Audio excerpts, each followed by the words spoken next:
اسلام آباد سے 150 کلومیٹر کے فاصلے پر صوبہ پنجاب میں واقع قصبہ کھیوڑا نمک کی کان کی وجہ سے مشہور ہے، جہاں پر ملک کے مختلف علاقوں سے لوگ اپنی فیملی کے ہمراہ پکنک منانے اور اس تاریخی کان کو دیکھنے کے لیے آتے ہیں۔ نمک کی اس کان کے بارے میں مقامی گائیڈ نے کچھ یوں بتایا۔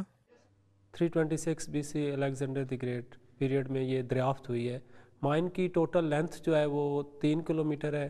ہم نے ادھر 1 کلومیٹر میں ہم لوگوں کو وزٹ کرواتے ہیں، باقی 2 کلومیٹر جو ہے وہ آگے ورکنگ ایریا ہے۔ اس کان میں مینار پاکستان سمیت دیگر عمارتوں کے نمونے بھی نمک سے بنائے گئے ہیں، جو سیاحوں کے لیے دلچسپی کا باعث ہیں۔ لوگوں کی اکثریت ٹرین پر سفر کرنے کے بجائے پیدل ہی کان کا دورہ کرنا پسند کرتی ہے۔ نمک کی اس کان کے اندر سانس اور دمے کی بیماریوں کا علاج بھی کیا جاتا ہے۔ مائکرو سالٹ کلائمیٹ میں 5 فیکٹرز آتے ہیں جی۔ ایک تو اس میں سوڈیم اور کلورائڈ آئنز آتے ہیں، آئونائزیشن آف سالٹ۔ دوسرا اس میں جو ٹیمپریچر ہے وہ کانسٹنٹ آتا ہے، that is 18 degree centigrade constant temperature naturally maintained. تیسرا اس کی اپنا ہوا کا پریشر ہوتا ہے۔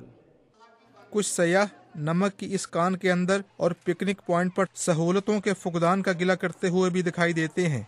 جو سسٹم ہے اس کا، اس کے لیے کافی کچھ امپروومنٹ کی ضرورت ہے۔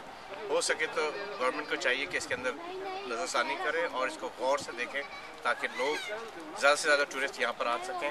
لائٹنگ کا انتظام جو ہے وہ بہت پور ہے، اس کو امپروو کرنے کی بہت ضرورت ہے۔ کافی اسپاٹ ایسے دیکھے گئے جو بالکل بلائنڈ ہیں۔ ضرورت اس امر کی ہے کہ متعلقہ ادارے اس پکنک پوائنٹ پر زیادہ سے زیادہ سہولتیں فراہم کریں تاکہ غیر ملکی سیاح بھی دنیا کی دوسری بڑی نمک کی کان کو دیکھ سکیں۔ شہزاد ملک، BBC، کھیوڑا۔